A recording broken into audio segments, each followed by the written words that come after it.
What up, y'all? It's your boy Bobby V. You already know you watching the Just Zo show. Keep it locked, alright? Shout out to the Pitbull of Media and the Just So show. It's your boy Darnell Robinson. You know what I'm saying? Mr. MTV, Sweet 16, Mr. Drip, Lambo D. Yeah, what up? It's your boy CR coming to you live from the Just Zo show. Holla at your boy. Share! What's up, y'all? It's your homegirl, Miss Sunshine Anderson here, and you are checking out the Pitbull of Media, the Just Zo show. Yo, this is Ice-T. Right now you're watching the Just Zo show. Okay? I love it, man. You're watching Just Show. You understand?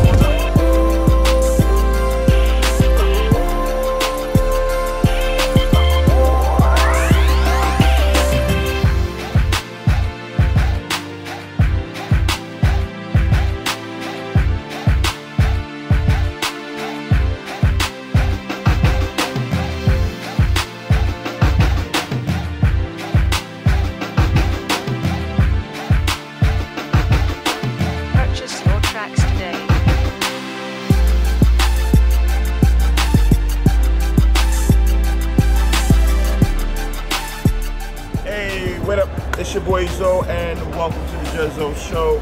We are at the South Street Seaport here in New York, and it is a beautiful night out here, really. So look, we have a great show today. We have my boy D.Chamberz is gonna stop by. We're gonna chat. We're gonna learn about him and what he's doing, his life. You know I'm nosy, so I'm gonna get into his business, how he grew up, what he's doing. We're just gonna get all of that stuff. It's coming up next on the Just Zo show, so stay tuned. Alright?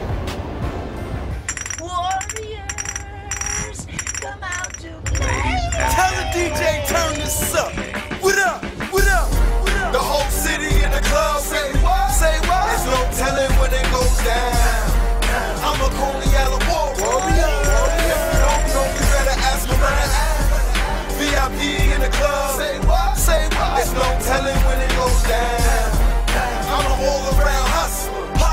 If you don't know, you better ask around. Pull up to the club, valet park, stomp the roach clip, roll another and spark. Wipe my feet on red carpets. Haters looking sick cause the Jews got them numb. Coney Island known to ball out, but we all warriors that been trained to brawl out. I got family in the South, bro. If you didn't know, keep your dirty little mouth closed. Riding in big trucks, big blammers. These bullets over, they can't fight it, can't stand it. No marathon, about to run the city. Got my shoes tied to catch up to over 50. I ain't worried about other rappers that's waiting on other rappers that's waiting on other rappers. Time is money, the clock is ticking. Bottles in the air, now your wifey's missing, huh? Alright, so that was my boy D.Chamberz. Yeah. Warriors. Coney Island Warrior, NYB Gangster, 6'2", no time for the small talk. Okay, so we go to introduction. What's going on, my dude? Everything, man, you know, working hard. So that was a piece of your last video, Warrior. Right. You did. Right. Directed by Chanel. Yeah, how was it? Shout out to Chanel, man. That video was definitely like a good eye-opener for people out there who wasn't familiar with Coney Island. For some strange reason, you know, everybody just attached us to basketball, but now that they see the Warriors, they see the movement, and a lot of stuff that's just popping up on world starting crime, the negativity, and what's in the newspaper, the shootings, the killings, and now it just seems like to see somebody come out with a positive attitude, and Warriors is just not based on the movie, it's a mentality. So you have the Warrior mentality, and a lot of people are gravitating towards it more than ever now, so it's a good eye-opener. Right. Speaking of the Warrior mentality, you grew up as a warrior, coming from Coney Island project. Not Coney Island, right? The I would say area. that, yeah, Coney Island as a whole. I spent most of my childhood years In the area. Let's go back a little bit to your upbringing. How was it? Did you have, what kind of upbringing did you have? Well, truthfully, I really didn't know my father until later on in my years. I was born in Harlem, and then once like my mom separated, whatever, I never really saw a day at Harlem.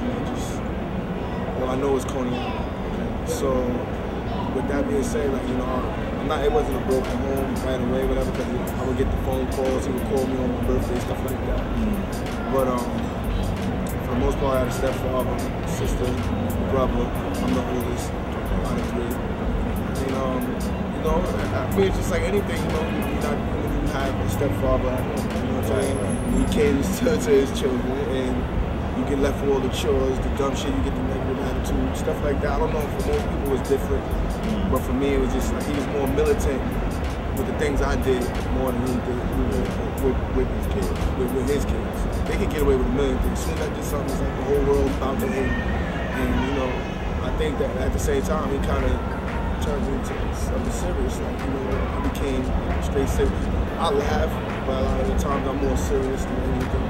So some people say, oh, fueled by hate and revenge and stuff. I grew past that.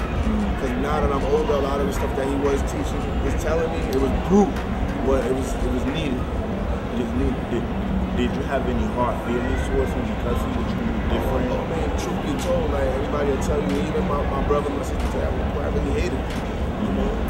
But that's just me, you know, being a stubborn kid, teenager. I want to go outside, I want to hang out with the dudes that's actually really gonna add up to nothing today. I mean, like he always said, you don't have no friends, you know, daily associates, you know what I mean? So I never understood that. All I looked at him was like, oh, he's the guy who was stopping me from going outside, stopping me from blasting music. Then I had an older cousin, Damon, like he came from a broken home. His mom was in the street, whatever the case was, you know, she passed away, heart low. But he was just out there. There was no guidance, there was nothing. It was just, and, you know, I just seen him time to time, and he became my older brother because he always came in with the new leather jackets, the money, the big rope chains. So when you look at that stuff like that, and you know, you coming from a stepfather trying to tell you everything, it just looks and feels different. But there was always TV, there was always movies, there was always music. So I adapted to that. Eventually, you can't keep what happens with it when you let a caged animal out. It just runs wild. How was your relationship with your mom? I love her to death, man. You know, I did a lot of stuff to upset her, but you know, she never looked at me wrong. You know what I mean? I was always her child, her firstborn. Right. So like, I always, you know, I got manners to women. Right. You know what I mean? That's why you don't see me degrading. I don't deal with the degrading shit. I may have laugh and joke, hee-hee-ha, but I don't degrade women because, you know, I love my mom, I love my daughter, I have respect for women. So did you go down that road of selling drugs, hustling, and all that? To be honest with you, the whole time in New York, I would say I mainly was on basic time with just snatching hats, fighting, being a hallway bully with a bunch of dudes from Coney Island, Marlboro, all my people's in Flatbush, and that's, you know, that was just another era, a whole nother time. Right. But when I went to South Carolina, I picked up more of the bad habits down there because there was nobody there to physically. My dad wasn't there, my stepfather wasn't there. It was just me, these teenagers, peer pressure's time 10. You know what I mean? Not for nothing. Some of the dudes that was young down there, they sniffed coke down there at a young age down there. Like, that's not my wave. But then, you know, basketball, you know, New York hoop dreams, deflate. I was going to Wando High School down there. And then the grades from New York wasn't matching the ones in South Carolina because they had different double credit and stuff like that. And then, you know, it wasn't like, oh man, I'm tired of school and shit. But once like basketball became like, oh shit, I ain't going to the NBA. I started running around with dudes in the street. I became that New York kid. Oh, that's such and such from New York. He lives in 10 Mile, Orlando, South Carolina. Yeah, I'm cool because they see the leather jackets. They wasn't prepared for none of that down there, that New York fashion at that time. They wasn't prepared, so they'd spot you. They were like, oh, he's from New York. So for the most part with that, basketball started doing the tournaments. But at the same time, I'm the cool kid. But then the clothes started looking the same every day. My mom's not sending money down every day. She got bills and stuff she got to do up there.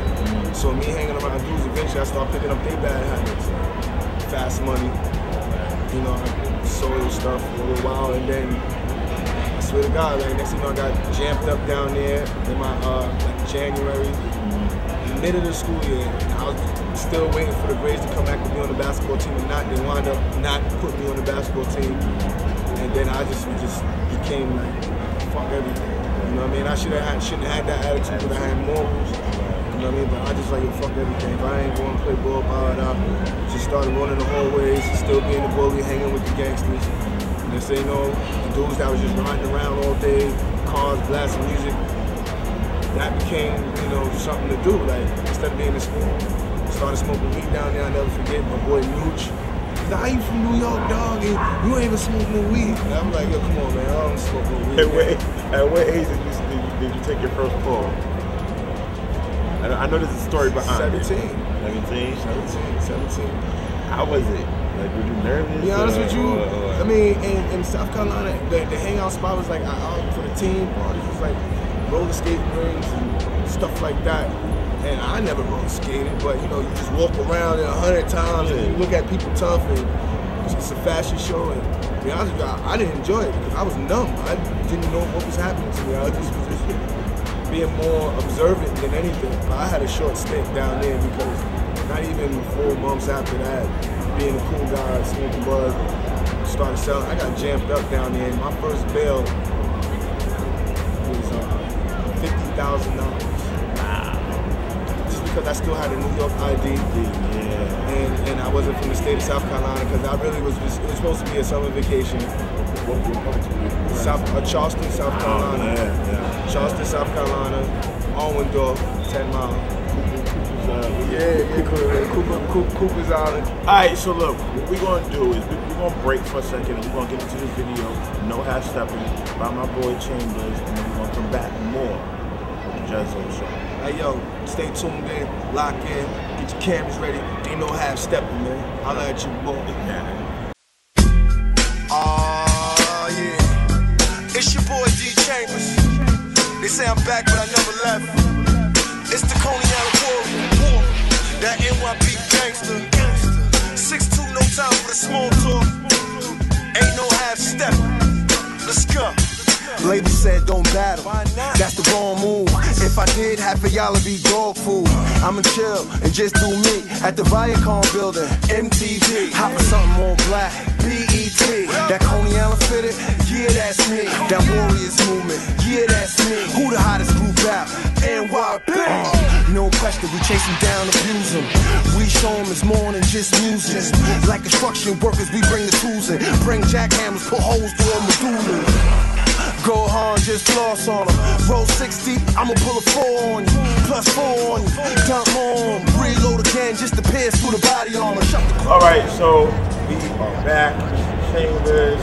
As you can see, it still ain't no half stepping. Yes. So who directed that video, and what was the process going into that video? Actually, that video is actually the freestyle. It came from somebody I looked up to, Big Daddy Kane. Shout out to Big Daddy Kane. I remixed the whole record. And I just talk about, you know, people being in the battle world, people that's not in the battle world, dudes who do songs. Right. You know, no matter what you're doing every day, it's still that warrior mentality. You're just not half-stepping. Right. It's just more a priority thing. If you really listen to it, even like when they did the Young Money concert in Brooklyn, and they really didn't have nobody that's making noise in Brooklyn on the bill. But we got up, we made sure we got up there. Shout out to my boy Cortez, NYP. Yes, you know, we got up there. We got up there. We spoke to the promoters. We performed. Right. Period. Hey yo, D.Chamberz is talking. Oh my God, he is a fucking talker. Make sure you check out part 2 of this interview. He got lots more to talk about. He may be talking about you. Check it out.